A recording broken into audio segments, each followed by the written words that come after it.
So naglilinis pala si Bimbo dito, nagmamawer siya para sa ating mga carabao grass. So, malinis na at kasi tagulan kasi ang bilis umaba ng mga carabao grass na to kasi wild yan. So yung part na yun hindi sa mga wild. Puno siya ng mga flowers.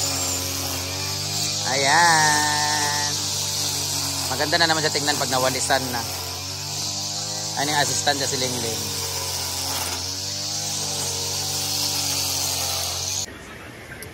Hi, good morning.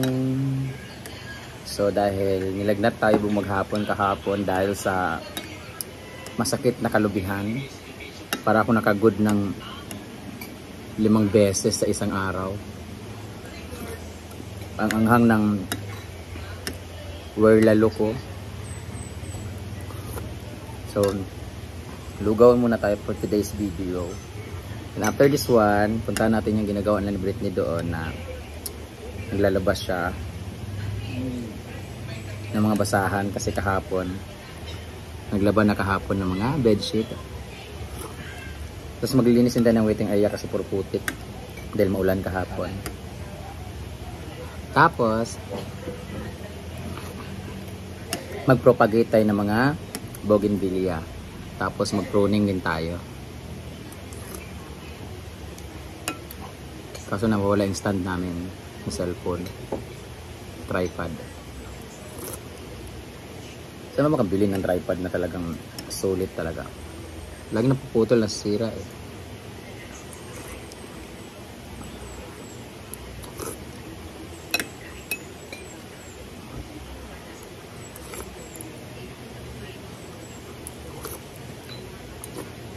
Sana mawala na yung sakit ng lubot ko. Sobrang kasi sa manghang to eh. Carolina Reaper, sobrang anghang. Marang 3 days ko siyang kinakain na sobrang anghang talaga. Hindi ko na naisip na mas mahirap pala yung pag nalibang yata yun. Diyos ka ay. So dito na tayo sa mga tinuro sa atin nang napanood natin sa TikTok and sa Reels. Kung ano yung mga kailangan gawin para mas gumanda yung mga flowers ng ating mga boogies. Boogies Wonderland. So we need to remove those. Kagaya niyan, may pausbong na siya ng mga bagong stem or bulaklak yan siya. So kailangan natin i-remove yung malaking dahon para mas ma-focus yung pag-grow niya. Tama ba? So this is what we call pruning. Yan yung mga unwanted species na yan. Kailangan na natin silang tanggalin. Kasi hindi na sila nakaka-help sa environment. Ganoon naman talaga pag walang pakinabang. Kailangan na natin silang tanggalin. Charot lang. And then everything in this plant has a role naman kasi. So yung role nila is to protect the leaves or the flowers. Huh? Kasi sila yung mga nauna, diba? Yung mga dahon. But now na namulaklak na sila, para mas gumanda ang kanilang mga bulaklak na inalagaan, kailangan nila masakripisyo. O, diba? Ayan o, tanggalin natin yung mga dahon para mag-focus sila sa leaves. Kasi may mga pausbong kagaya nito. May mga pausbong na siya ng mga bagong mga leaves. Ito din sila. Yung mga kagaya nan, asa lang. May mga palabas na nga sanga sa gilid. Kagaya nito, yan o, may bago na siya. So kailangan natin siya tanggalin para doon siya mag-focus sa mga bago. Hindi man siya bulaklak or bagong sanga or parang ganyan. Tsaka malalaki na rin yung mga dahon kasi niya eh. Ito yung mga natanggalan na o. Tingnan mo yung mga tinanggalan ko na o. Yan, may natira pa pala. Kasi tingnan nyo po o. May mga bago na siyang mga leaves. Yan.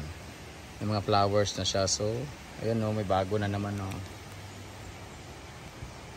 Yan lang ang ginagawa ko araw-araw dito sa farm. So, check din natin yung mga pinropagate ko doon. Yan o, may mga bago na. Mga kabugis, Boogie's Wonderland. Huwag kayo manghinayang natanggalin yan kasi yan talaga yung rules nila sa kanilang buhay bilang isang dahon.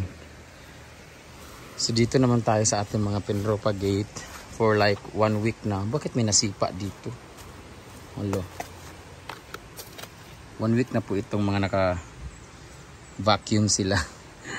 Malalaki kasi nilagyan namin pero ngayon mag-start na kami dito. Ito lalagyan namin siya. Puputulin namin to, lalagyan ng lupa. Tapos paglagay ng tanim, ibabalik namin siya sa takip niya para mag-vacuum siya. But feeling ko naman okay naman yung ginawa namin kasi hindi naman na deads yung ating mga ginawa dito. So after siguro mga 20 days, makikita natin kung meron na siyang mga bagong mga leaves dito.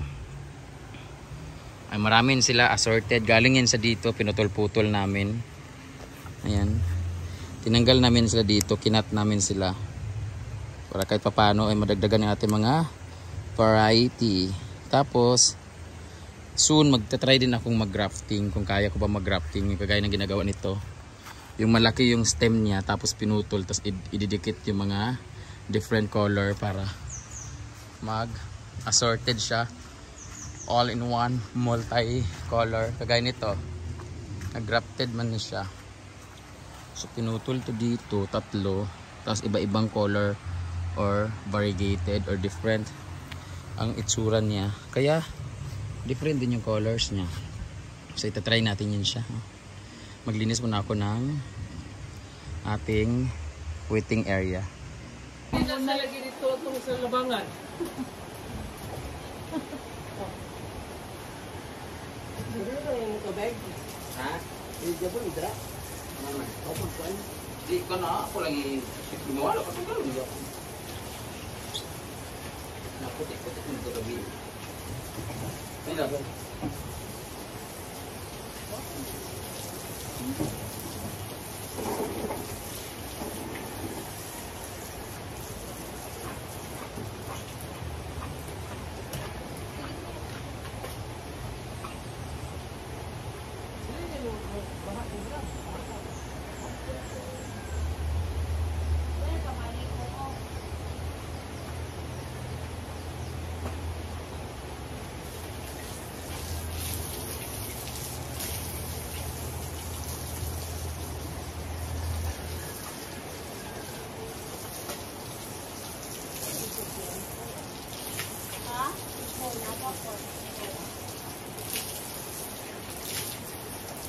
Linis linis.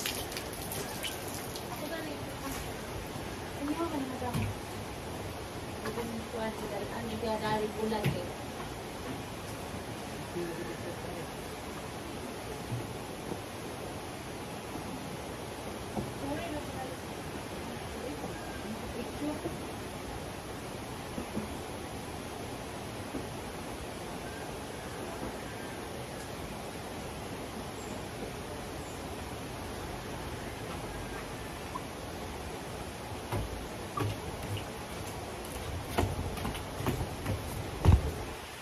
Ito naman tayo sa kabila.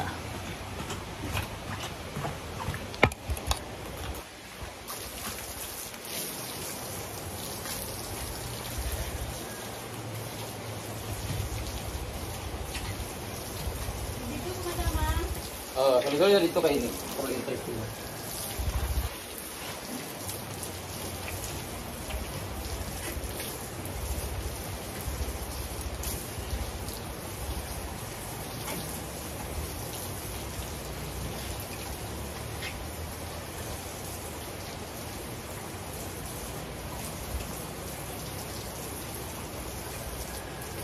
Puro putik-putik kasi nalinis na siya. Finalize ko lang ito.